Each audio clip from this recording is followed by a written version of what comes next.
Hey, Aubrey, can you hear me? This is Meg Taylor. Yep, we can hear you. Oh, great. Okay. I'm calling in from baseball tournament in Phoenix. So I'm going to try to find a place to be on video here in a sec. Great.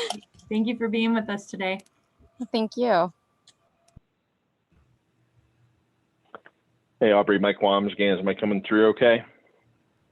Yep, you sound great. Thank you.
So, Meg, you're enjoying the sunshine down in Arizona, it looks like, huh?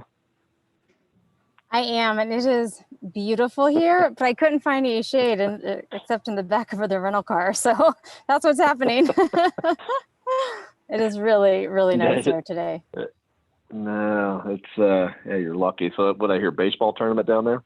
It is. I have a almost 13-year-old, so it's baseball tournament season.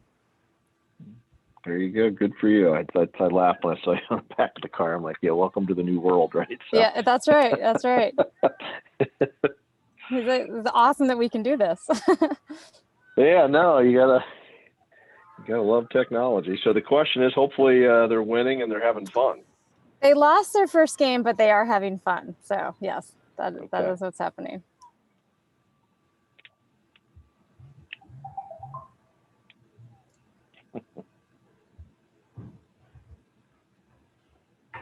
Then it's the after the game at the hotel, pool and pizza and everything else that goes along with them. That's exactly right. We had that last night. We will do it again. Yes, It's so much fun for them, and they didn't get to do it last year. So, like everything shut down like a week before they were supposed to start their tournament season. So this is really great for them. Good for you. You're able to do that. That's good. Yeah. I think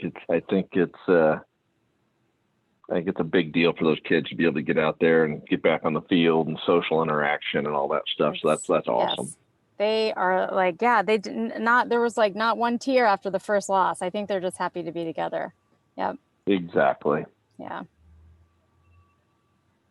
there was probably more tears of them not being able to play last year than actually losing their first game. I'm assuming. It's true. Yeah.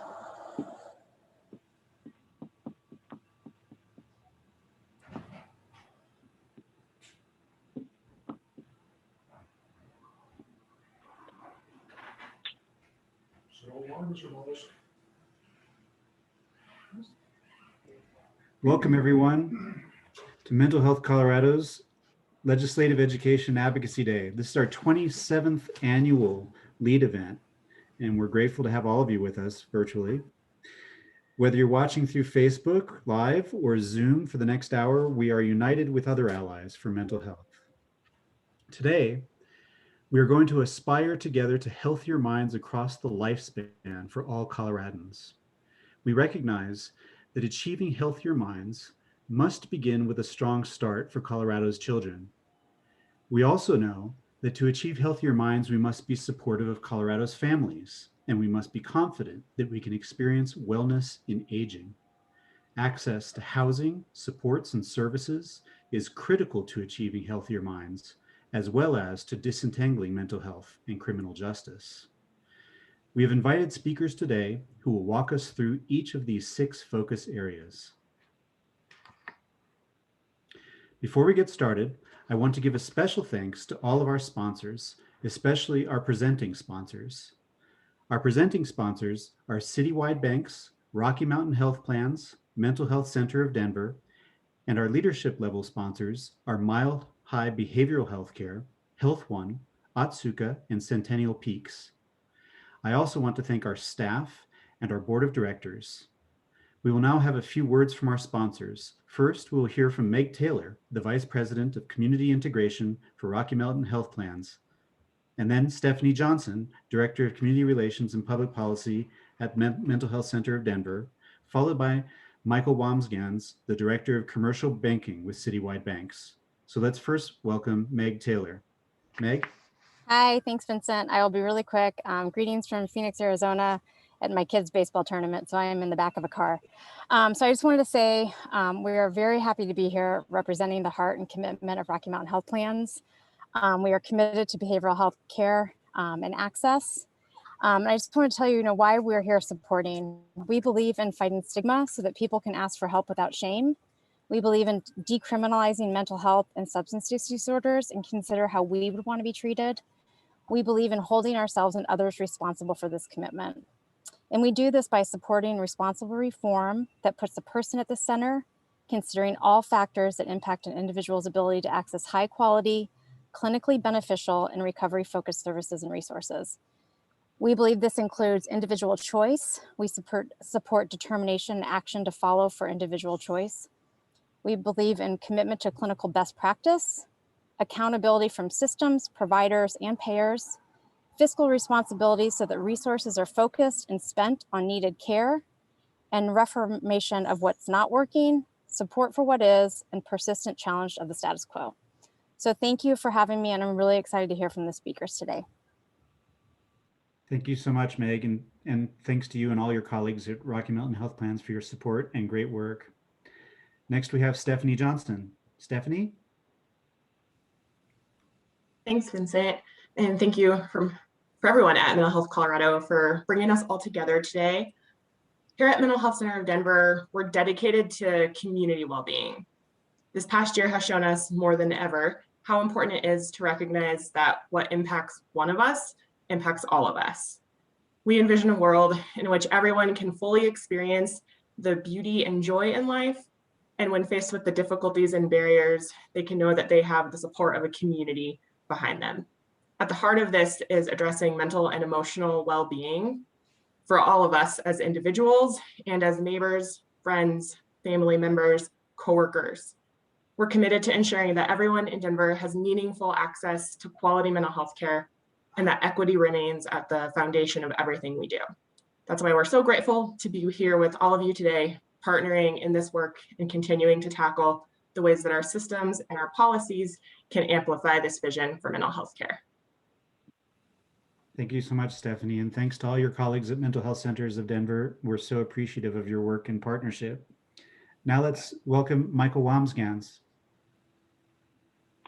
Afternoon, everybody. And first, I just want to send out a heartfelt thank you to everybody on this call for everything that each one of you and your companies and colleagues do to help with this mental health discussion across our entire region. So on behalf of the entire team at Citywide Banks, we are proud to support Mental Health Colorado and the Legislative Education and Advocacy Day today. So again, thank you. Citywide has a long history of advocating the cause of mental health wellness in our Colorado community.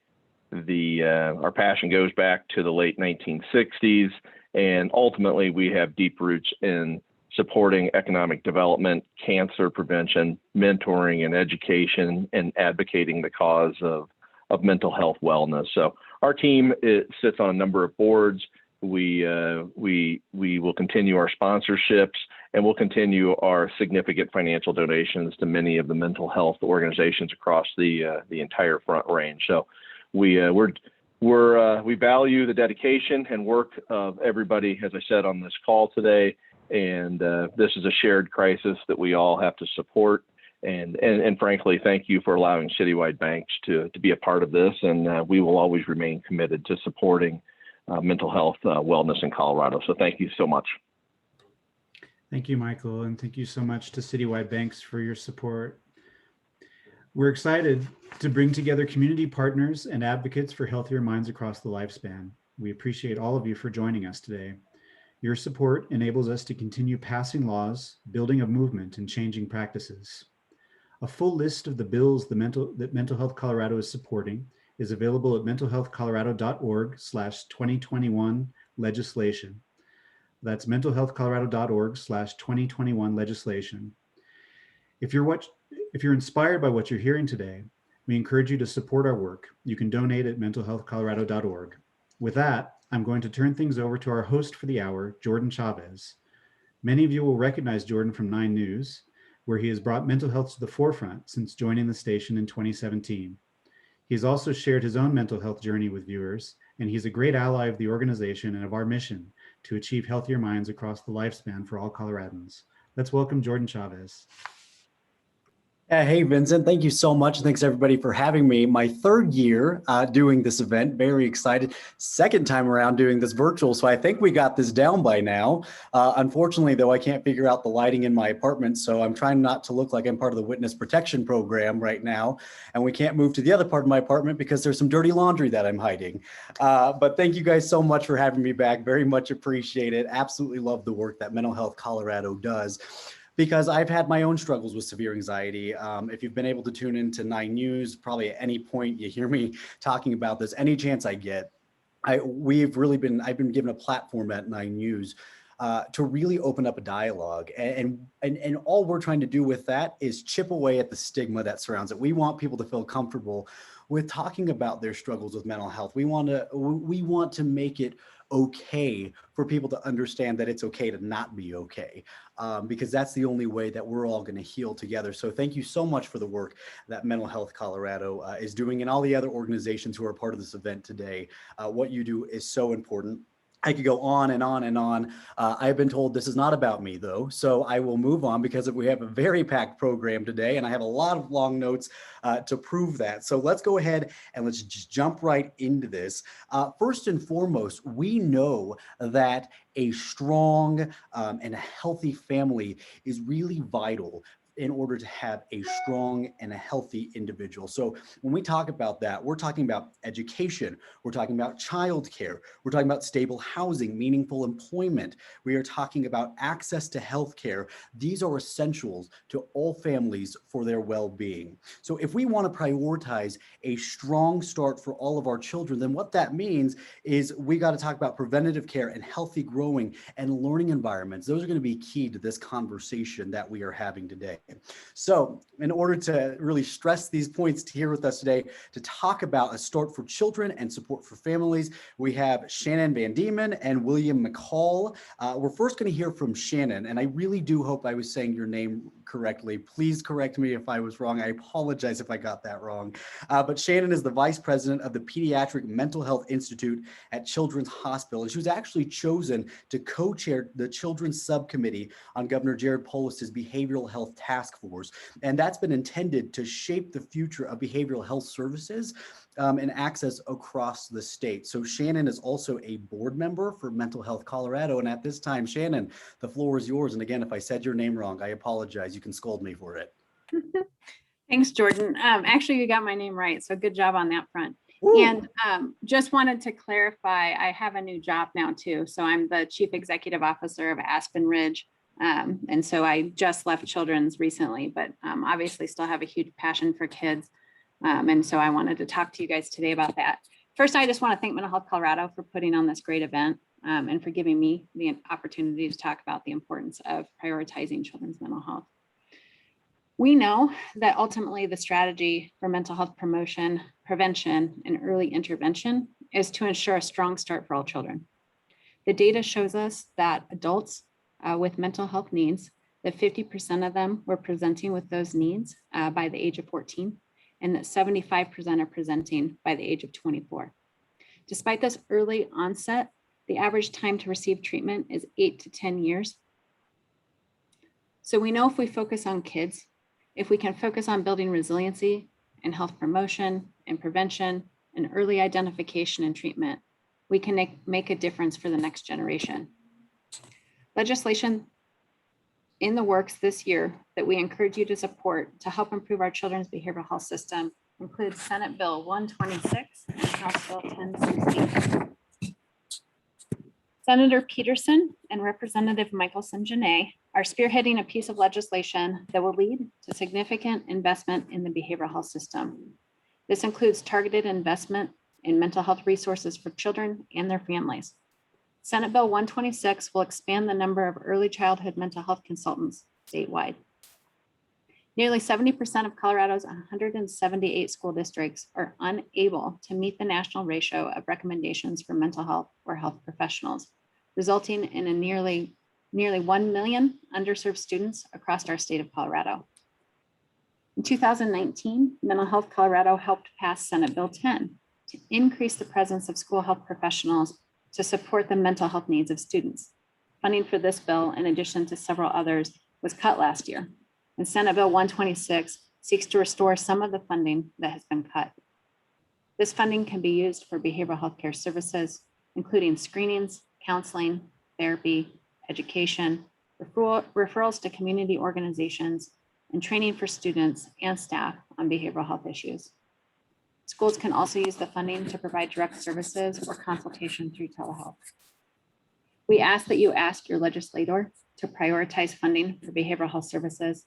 In particular, support Senate Bill 126 as it provides additional services for Colorado's children and families. We also know that the mental health of all Coloradans has been greatly impacted by the pandemic. We will hope you ask your legislators to also support House Bill 1068. The bill adds a requirement as part of mandatory health insurance coverage of preventative healthcare services for health plans to cover an annual mental health wellness exam that will aid in the identification of needs and hopefully speed the time towards treatment. I can't emphasize enough the importance of prioritizing a strong start for all children, and hope you'll join with us to make changes to support our next generation. Thanks for your time today, everybody. And thank you, Shannon. We appreciate you making the time to be here this afternoon.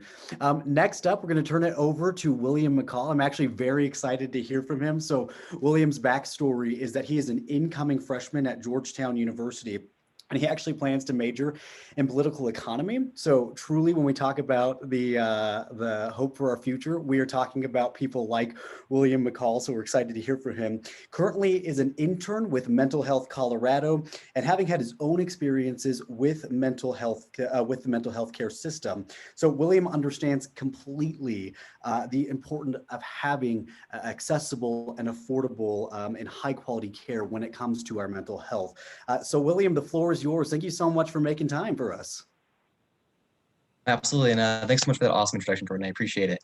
It's really an honor to be with everyone here today and to be part of this year's virtual legislative education advocacy day. Really awesome. So thank you so much. Yeah, like you said, as a young person myself, I've witnessed firsthand the importance of mental health, not just amongst my own peers, but throughout childhood.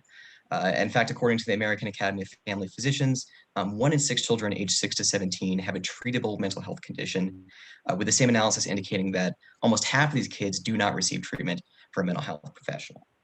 As difficult as it is to confront, mental well-being is not merely a priority starting from adulthood, and it can be safely be said that access to care deserves primacy across one's entire lifespan, beginning with prenatal care, remaining ever present throughout early childhood, school, and into maturity.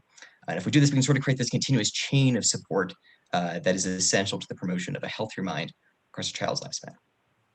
However, access is only as good, as I'm sure we all know, as the personnel administering the care, which is why it is equally important to move towards ensuring that every professional who works with youth is fully committed to positive mental health outcomes, with no one slipping through the cracks, no one at all. Having experienced such failures firsthand from elementary school throughout high school, as well as seeing their impact on other kids my age, I can personally attest to the enormous significance that needs to be placed on guaranteeing not just attainable, but quality help for everyone for mental health needs, regardless of their age group. If these markers for success can be achieved, not only can we affirm the health and safety of youth today, we can also secure a self-perpetuating cycle of well-being for the future. By promoting well-being throughout a lifespan, the chances that youth will be able to thrive socially, academically, and personally until adulthood and beyond increases significantly. This in turn will result in a cumulatively healthier state, country, and society. And this really is not a youth issue. I really want to emphasize that. Continuous care will benefit everyone from your 2-year-old niece to your 80-year-old grandmother, guaranteed. This is why I really am so excited to be part of the Mental Health Colorado family. This team listens, incorporates youth voices into the conversation, and is committed to putting the spotlight on the need for sustained support and a strong start for all children. I'm certain that in the coming years, young people like me will be the beneficiaries of an entirely new system, one that is characterized by compassionate leaders in the community like Mental Health Colorado, other stakeholders, and everyone on this call today. I look forward to that rally, and thank you so much again for listening, and please enjoy the rest of this phenomenal event. All right, William Mccall, also maybe one day future politician. You got my vote already. And you didn't even know he's a public speaker. He should really be doing this instead of me. William, thank you so much for talking. We appreciate that. And a big thanks to Shannon just one more time as well for sharing as well. So every phase of life really begins with its own challenges, but it also begins with its own opportunities. And we're talking about that. We're talking about opportunities and challenges for continuing mental growth. We're talking about for continuing development. And so this really goes from childhood all the way to old age. The quality of our lives really depends all on our mental health and the quality that we're giving that. So we are so grateful, in order to be talking about this, to have Jarrett Hughes and Keller, who y'all are both probably all, or everybody that is on this call is probably familiar with these two names. They're with us to talk about what we are doing in Colorado to ensure wellness as we age. So we're gonna hear first, I believe, from Jarrett.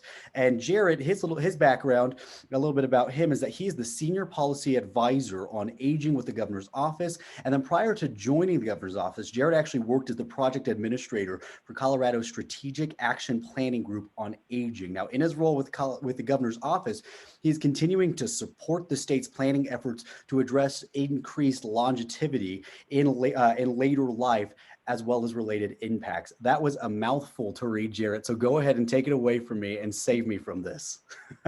Yeah, apologies for that, Jordan. I appreciate the invitation, appreciate the time. I know folks often like, how did you end up being working in this aging space, this aging field? It's like, you're only in your 30s. And I think the point that I try to integrate into this work is that, you know, what we have to think about when we talk about aging in later life is that it doesn't occur in this vacuum. You know, this is really kind of adopt this life course perspective and this lifespan perspective that takes into consideration cumulative events and opportunities and inequities that we deal with on a daily basis. So as Jordan noted, I am in the Governor's Office, a policy advisor focusing on aging and older adults. And you know, my background and approach to this is really formulated through my work in education in gerontology. And I also teach gerontology at Colorado Mesa University. And it is really kind of this focus on human development with that focus on impacts and outcomes in later life. So, specifically, my work is really informed by this life course perspective. And this is a developmental theory that incorporates both lifespan and life stage concepts in order to really kind of understand and assess the trajectory of mental, physical, and social health. Like I mentioned at the beginning, later life and aging does not occur in a vacuum. It is the cumulative result of life experiences and physiological changes that are impacted by the decisions and experiences that we have. The life course approach tells us that events across our lives impact our development, and that impacts the entirety of our experience. Colorado's demographics are shifting very clearly. From 2020 to 2050, the population of adults age 65 plus is expected to double to 1.6 million. Behind the baby boomer generation, we have a just as large generation of millennials in Colorado. And this new distribution of age within our demographics will be the new normal. And so I'm thankful that I was asked to talk about this and be a part of this, because this perspective is really important. More specifically within the administration, and I know we've got some legislative team on here, and I'll put an acknowledgement out there, Representative Pelton and his support for House Bill 1097 and the creation of the Behavioral Health Administration. We're excited to see that pass out of the House on Tuesday and move into the Senate.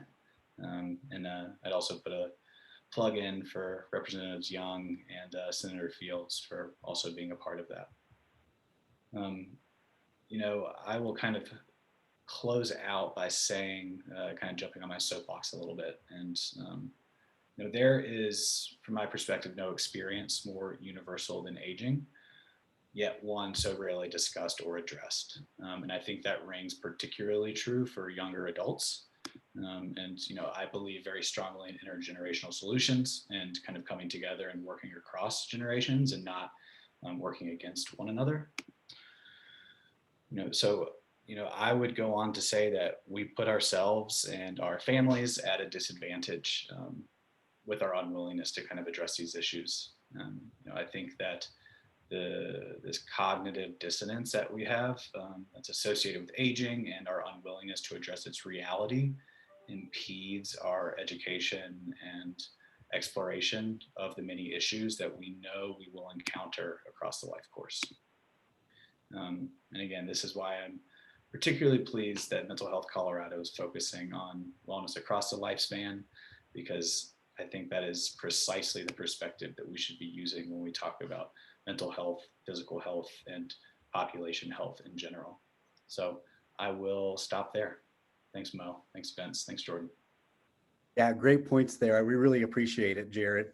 We're now going to hear more on the topic of wellness and aging from Mental Health Colorado's Director of Advocacy, Mo Keller. Mo is brilliant. I always love listening to Mo. Mo served for 8 years in Colorado House of Representatives and then 8 years in the Colorado Senate, where she concentrated on legislation and policy for individuals who have mental health conditions and for individuals with developmental disabilities. So at this time, I'm going to go ahead and turn it over to you, Senator Keller. Thank you, Jordan. Along with the inevitable physical aches and pains that come with aging, there are emotional and mental health conditions as we age too. And it's important to remember that we need to take care of ourselves and acknowledge the importance of our emotional and mental wellness. The events of the last year due to the COVID lockdown have certainly exacerbated the potential feelings of isolation and loneliness that we can experience as we age. These feelings can result in anxiety or depression. Not being able to hug our grandchildren, or sometimes being cut off from even getting to see our children and our grandchildren, takes its toll. Now, recognizing that depression is a normal response to this socially imposed situation and reminding ourselves that it is a temporary situation are the first steps in our coping with our emotional state. Fortunately, there are ways for us to get through this difficult time. For me personally, I attend yoga classes, as an example, that help with relaxation and all-round emotional and physical fitness. And while it is online, we do visit with each other before the class and after a little too. Senior centers may have online and in-person events for socialization that we all need. For my Zumba class, we laugh as much as we dance. Laughter is a great antidote for depression. Should you wish to speak with someone and break that feeling of loneliness, the Colorado Senior Lobby has a telephone buddy program. This is a way to just simply visit on the phone with another senior. The Colorado legislature has enabled telehealth to be offered in our state, either by video or by phone. This is a service available to you should you wish to discuss your feelings with a mental health professional. But please do note that Medicare will pay for video telehealth, but they do not yet allow professionals to bill for audio, which means phone telehealth. But check in with your Medicare provider about telehealth possibility. Mental Health Colorado is sponsoring a bill this legislative session establishing a 988 phone number for the National Suicide Prevention Crisis Hotline. It's Senate Bill 154. Federal law passed this effort in October, and we are now implementing this national 988 hotline in our state. Currently, the crisis line number is 10 digits, and that's hard to remember, especially in a crisis. While this phone number change will not actually be enacted until next year, it is good to know that there is a streamlining effort underway. For now, though, if you feel a need to discuss your feelings of depression, anxiety, or other emotional and mental wellness needs, please call the current crisis hotline 1-844-493-8255. There will be someone there live to talk with you at any time of day, at any day of the week. We seniors do have our challenges, but we also have our strengths that we have developed through the decades. And we have many years ahead of us to demonstrate and to benefit from those strengths. Mo, thank you so much for that. We appreciate you being here with us as always. Great to hear from you. And you know, having a place to call home is an essential element of good mental health across the lifespan. We're talking about access to supports and services that prolong life and that enhance our mental health outcomes. With that said, we have here with us Amanda Kane and Representative Rod Pelton to talk about access to housing, access to supports, and then access to those services that we are talking about. So Amanda Kane has been a mental health advocate for over a decade now and has been a peer specialist for 10 years. So peer specialists are individuals in recovery from mental health or substance use conditions to help individuals in recovery, who help others experiencing similar situations that they went through. Peers are also an essential component of Colorado's healthcare workforce, and they also contribute to better outcomes for people with mental health and substance use conditions. Now, their lived experiences and the training that they get, it enables them to relate as well as connect to the people that they are helping in a lot more powerful ways. That's why they are so important. Amanda has her sights set on law school in the coming years. Best of luck to you, Amanda. And today she's going to actually be sharing with us the importance of these peer services and then having her experience as a peer specialist herself. Amanda, thank you so much for being with us. The floor is yours. Thank you so much. And I wanted to thank you so much, Jordan, for all you do in mental health. I feel like every day my husband's coming to me and being like, he's doing another mental health town hall. So thank you so much. Yeah, of course. So I have been a peer specialist in various settings throughout the community, including hospitals, homes, out in the community, acute treatment facilities, group homes, nursing homes, etc. Basically, anywhere there's people, I've probably been a peer specialist there. As a peer specialist, I look for those Me Too moments. So for example, if somebody is in the hospital and they're getting out and they're saying like, oh, I'm really scared to get out of the hospital, I might say something like, oh gosh, I remember when I was discharging from the hospital and I was really scared too, but I also did it and I think that you can too. So as a peer specialist, I do many things. I listen, I role model that recovery is possible.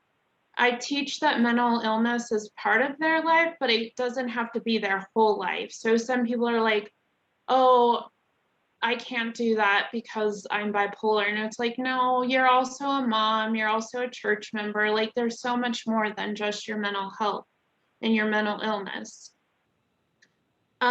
We also work on life skills and coping skills. I help set goals and work on goals. Sometimes I go to doctor's appointments with people.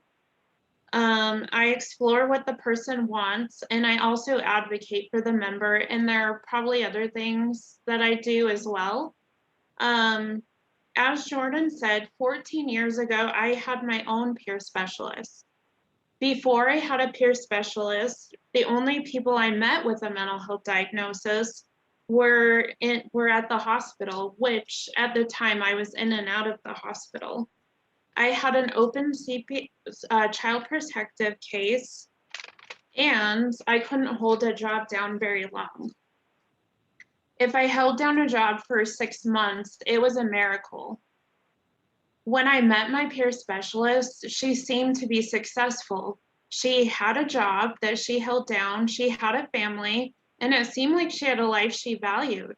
So it gave me hope. I was like, wow, if she can do it, maybe I can too. Sorry, I lost myself in my notes. I haven't been in the hospital for 14 years, and I left an abusive marriage. My last job, I actually held down for 7 years. And honestly, the only reason that they got rid of me is because they closed, or I'd still probably be there 3 years later. I became a peer specialist as well. In May, I graduate with my bachelor's degree. It took me 20 years, but I did it. None of this would have been possible if I wouldn't have met my peer specialist and had that initial spark of hope and push from her. I hope that I inspire some of my people the way that my peer specialist inspired me. Now, being a peer specialist and a mental health advocate feels like what I was born to do. I learn so much from my clients every day, and I hope they learn just as much from me. Signing up to be a peer specialist, no one tells you how much it also skyrockets your own recovery. Thank you. Amanda, I think I speak for everybody. You radiate inspiration just by even what we just heard in that little bit. So thank you so much for being with us. And thank you for the work that you're doing within the community. It's extremely important. Yeah, thank you. Of course. Next up, I want to introduce Representative Rod Pelton, who represents House District 65. So as a small business entrepreneur, he has run a custom harvest crew, a family farm, and a beef cow herd. Now, Representative Pelton works to protect small business and rural Colorado. So Representative Pelton, thank you so much for taking time out of your busy schedule to be with us. Yeah, thank you, Jordan. And what a great lead up to what I have to say with Amanda talking. She was in committee last week and testified for 1021. Representative Caraballo and I started this bill last year, and it had to go away because of the COVID shutdown and the shortened session. So we're glad to bring that back. It got through committee and been visiting with Lauren today about the fiscal note, and because it goes to finance, I think it's going to be in finance next Monday. So it's looking good going forward. And in my previous experience as a county commissioner also, and I really saw the need out in rural Colorado for mental health support and professionals. We just don't have enough out there. They come out there, get a couple years experience, and they pack up and come to the Front Range where they can make bigger money. So as was mentioned earlier, I'm on the Behavioral Health Administration bill to get that set up. And to me, that's key right now. There's 14, 15 different departments that are administering 75 different programs. Nobody knows the amount of money coming in, going out, if programs are duplicated or not. So I think this is one way we're going to add efficiency into the behavioral health system, which should add more dollars going to the people that really need it. So I think the peer support, the behavioral health administration, all these bills coming through session this year really complement the behavioral health administration being stood up and moving forward. So proud to be on some of this kind of legislation, and I was honored to be asked to be on this call with you guys today. Thank you so much for sharing, Representative Pelton, and thank you again for making time to be with us this afternoon. It's really important that we hear from you, so we appreciate it very much. Well, as many of those working in law enforcement certainly understand, more clearly probably than most, in all honesty, the criminal justice system is often our first and our only response to people's needs for mental health and substance use care. In the absence of adequate access to health services, people with unmanaged mental health needs often intersect with law enforcement, and they spend time in jails, then cycling in and out of detention, homelessness, and joblessness. Building healthcare capacity and supportive housing so that we can disentangle mental health and criminal justice will certainly improve health outcomes, save taxpayers dollars, and enhance community well-being. We're going to hear first from Chief Rick Brandt with the Evans Police Department about some of the work that they're doing up there in Weld County in partnership with North Range Behavioral Health around community policing to disentangle, again, mental health and criminal justice. Then after that, we're going to hear from Representative Colin Larson, and then later we're going to hear from Representative Judy Amabile about a bill that addresses our community's use of solitary confinement in Colorado's jails for warehousing people with unmet mental health needs. So first up again, it's going to be Chief Brandt. Chief Brandt, thank you so much for being here this afternoon. Thanks, Jordan. Appreciate the opportunity to be here. I'm from the law enforcement perspective, it's very encouraging to see this focus shifting the responsibility from law enforcement to folks who can actually handle these problems in an appropriate manner. My involvement, I guess, in this world of behavioral health, whether it be drug dependency or behavioral health crises, started when I was serving as the president of the Colorado Association of Chiefs of Police President in 2016, and I became involved in the Narcan distribution program then to revive, the fatal overdoses of opioids, and that's where we developed our partnership with North Range Behavioral Health because I needed a vehicle to which we could take these folks who we were providing the Narcan, the naloxone to, we were reversing their overdoses and saving their lives. But I needed a warm handoff into services for these folks. I didn't see a clear path to get these people into services absent this partnership with North Range. So I met with a director at North Range. Her name is Kim Collins. She's a fantastic person. We chatted about, hey, how do we make this happen? How do I get these folks in crisis that we're dealing with, particularly in the drug side of the equation, connected with you guys? And we developed a system then, and within that same year we evolved to this our co-responder model, a miniature co-responder model, and we were able to partner to a degree where she embedded one of her behavioral health master's level clinicians in the Evans Police Department, and back then it was for 20 hours a week. And this clinician would be going out with officers on behavioral health crisis type calls and provide high levels of service to these individuals that frankly police officers are simply not trained to deal with. I'm in my 40th year of law enforcement, and as Jordan said, jails and courts is not the right avenue for these folks. So I'm very excited to see this change in mentality and direction in law enforcement. It's going to be a struggle in the law enforcement world to make this happen, because in 40 years, there's one thing I have learned about police officers. There's two things they hate: change and the way things are. So this change is going to be a difficult move for law enforcement, but I think it's critical if we're going to have a serious impact and a positive impact on these folks. So from this this sort of co-responder light model with our one clinician, the Evans Police Department, we applied for one of the 8 grants that were offered by the state of Colorado 3 years ago to develop a very robust co-responder program. We were one of the award winners of that grant.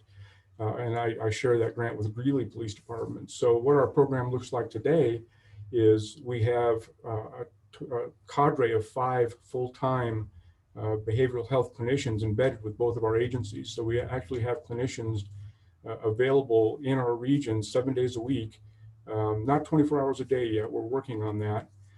But it does a couple things for us. Number one, it gets the badge and the gun out of the equation dealing with behavioral health, and putting in the right people to help us deal with these things. It gets the officers out of those calls. So my officers are back on the streets much quicker, handling what we should and that we are trained to do rather than these sort of calls. And we're getting people connected with services that are going to make a long-term difference in their lives. So we're using them hundreds of times a year on average. They're called out several times a day. Right now, they're always going out with police officers. I envision a time when we're going to take police out of the equation completely, and they're going to be dispatching these clinicians on their own to these types of calls where a police officer simply isn't needed. So that's sort of the evolution, and it's not just in Northern Colorado, it's nationally. So again, thank you for the opportunity to be here, and you all have a good day. Chief Brandt, thank you. That was a lot of great information to share right there. So we very much appreciate you taking the time to do so. A quick change to what I had said earlier. It looks like Representatives Larson and Amabile had to get back to the House floor. So next up, we're actually going to hear from Lauren Snyder, who is the Mental Health Colorado State Policy Director. Lauren, thank you so much for rolling with the punches and for being here. Sure. Thanks for having me. I'm sorry that you guys have to hear from me instead of Representative Larson and Representative Amabile. But so Mental Health Colorado is working on a few different bills this year related to the intersection of mental health and the criminal justice system. The first is House Bill 1085. It's our secure transportation bill. We ran this last year. It also was not able to pass due to COVID issues, but the bill basically creates an alternative for transportation. Many people that we've heard in the community who are in a mental health crisis or a substance use crisis were actually either transported to a facility, a hospital or something like that, to either in an ambulance, which would be really costly for individuals and their families, or they were actually placed in the back of a police vehicle in handcuffs when they had not committed a crime, thus further traumatizing an already traumatizing situation. So we are creating an alternative, which is secure transportation, which is meant to be an alternative that has people who are trained to deal with individuals who might be in a mental health crisis, and then also creating a Medicaid benefit so that we can fund those types of services sustainably. So that bill is up on Tuesday in committee. If you want to reach out to your representative to ask for support on that bill, again, it's House Bill 1085. The next bill that we're working on is House Bill 1211. We know every state in the nation, more people with mental health conditions are housed in jails than who are in a state mental health institute. So more people are getting actually placed in our criminal justice system than otherwise. So not only are we trying to make sure that individuals don't end up there, but we have to face the reality that we need to protect the people that are there. And when we look, national data show us that more people are also placed in solitary confinement, also known as restrictive housing, in jails than people without mental health conditions. And so we are hoping to add regulations in the state to make sure that those individuals are not placed in solitary confinement, because it exacerbates and causes more harm than not for individuals with mental health conditions. The bill also adds protections for other populations that we find particularly vulnerable to isolation, which includes people with intellectual and developmental disabilities, pregnant and postpartum people, people with traumatic brain injuries, and neurocognitive issues like TBI, like dementia. So that bill will be up in the Judiciary Committee on the 30th. We would love any support we can have from consumer advocates to support eliminating a practice that amounts to psychological trauma and torture. So thank you. Hey, Lauren, really quickly, I just have a follow-up question for you, because I'm sure there's a lot of people that are listening to that are interested maybe in learning a little bit more about what you guys are working on, or maybe rereading kind of what you were just talking about. Is there a place where they can go find that online somewhere and do a little bit more research? Yeah, our website, we have a legislative page on our website that I think Vincent can post later on, or in the chat we can post, that has all of our legislative agenda bills, as well as other bills that have been introduced that we are supporting or opposing, that you can follow there and get a link into what's going on with them and where they're at in the process. Perfect. Thank you, Lauren. And it looks like actually Aubrey went ahead, for anybody that's interested, went ahead and posted a link to that she was just talking about in the chat box for anybody that would like to just click on that now and maybe take it over there to check it out. At this time, I think we've gone through just about everybody. Unfortunately, again, when you deal with lawmakers, they're going to be busy and sometimes they have to run off. So we're rolling with it right now, but I think we've made it through everybody. So I just want to take this time once again to thank everybody for being here this afternoon, for allowing me to be here with you this afternoon. And as we wrap up our program, I want to send it back over for one last time over to Mental Health Colorado President and CEO Vincent Atchity, just so he can talk a little bit more and drive home the importance of ending shame and discrimination that surrounds mental health as well as substance use. So Vincent, I hope you're ready. I apologize. I'm sending it back to you just a little bit quicker than I planned on, but it's all yours. Thank you so much, Jordan. I'm ready. Thank you to all the panelists, and thank you, Lauren, for stepping in at the last minute. Thanks so much to Mo for all your great work over your career, and William for joining us today. I also just wanted to mention thanks to our communications team behind the scene, Aubrey Hughes and Flora Welsh, who made all of this go so well. And thanks to all of you leaders and advocates and allies who joined us today. Mental Health Colorado is your voice for healthier minds across the lifespan, and we really count on you. Mental health, like physical health, is part of who we are. We need to be increasingly understanding and compassionate with ourselves and others when it comes to our mental health. The shame of talking about mental health has taken a notable shift during this pandemic. It's not as uncommon anymore to ask a coworker about their mental health and stick around to really care about the answer, or to video chat with someone just to admit you're feeling lonely or anxious. These deliberate human connections are practices we should continue long after this crisis passes. We must all work to do our part in ending the shame and discrimination in our own communities. We must prioritize healthier minds across the lifespan in Colorado. There are 3 things you can do today. First, you can give.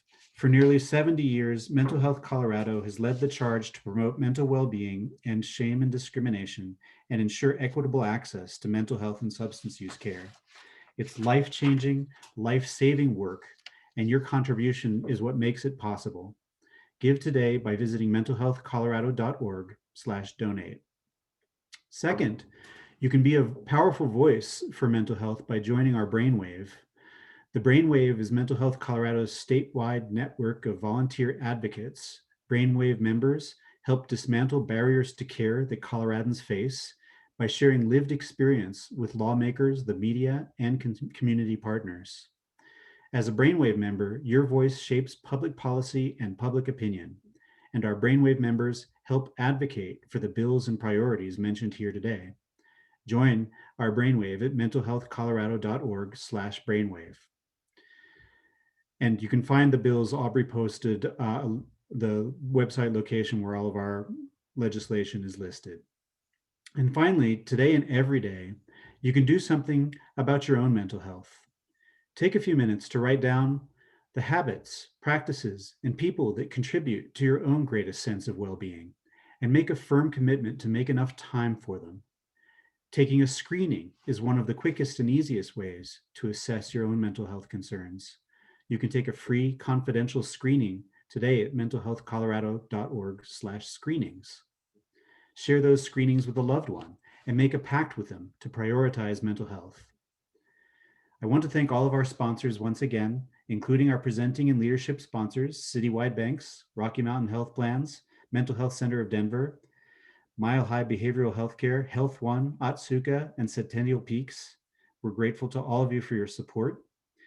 We hope you will stay connected with us, follow us on social media, and visit our website, mentalhealthcolorado.org. A full list of the bills, as I mentioned, that we're supporting is available at mentalhealthcolorado.org/2021 legislation. We all have a role to play in supporting the mental health of our families, our communities. Thank you for being here today. Hope you enjoy the rest of your day and have a great weekend.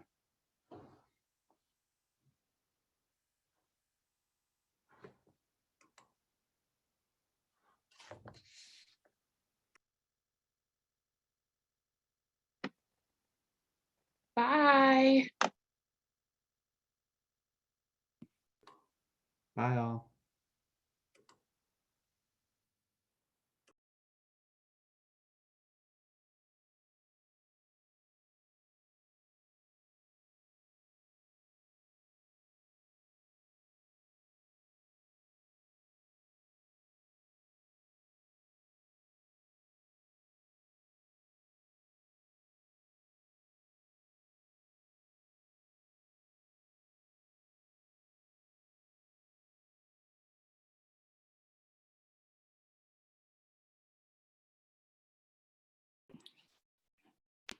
Anyone still here or no? There's about 30 people here. Representative Larson, if you want to say something, I apologize. No, that's okay. Yeah, no, just sorry that I guess we wrapped up our floor work a lot faster than any of us were expecting, and all of us represented had to run back to the floor. So, my apologies. Apologies for being out of breath a little bit too. I just ran up the stairs. But no, so well, I just appreciate being part of it. It's a great organization, Mental Health Colorado. Appreciate the invite. Sorry I wasn't able to talk in my slotted time slot, but very excited about the piece of legislation working on with Representative McCluskey this year around transportation for those in mental health crisis. It's an important piece, I think, of legislation to, frankly, get law enforcement out of the mental health business. This is something that law enforcement, doesn't want to do. They're not the best folks to do it, and that's coming from law enforcement. And right now they've just kind of been the mental health providers of last resort.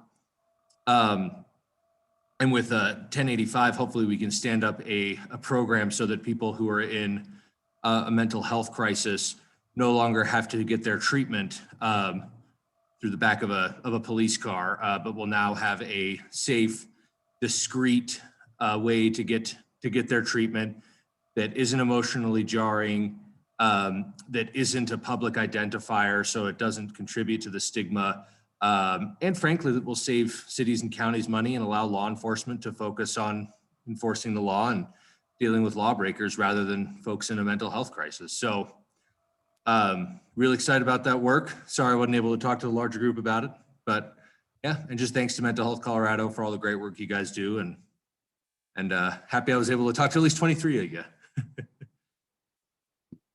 Thank you. Thank you so much, Representative Larson. We at least have it on the recording. Indeed. Yeah, and I don't know if Representative Amable, I know she spoke about it earlier today in the well, and I don't know if she's planning on running back up either, but I know she wanted to be here as well. But like me, had to run down to the floor and cast our vote. So. Well, thank you so much. And thank you for everyone who stayed on. Hope everyone has a great day.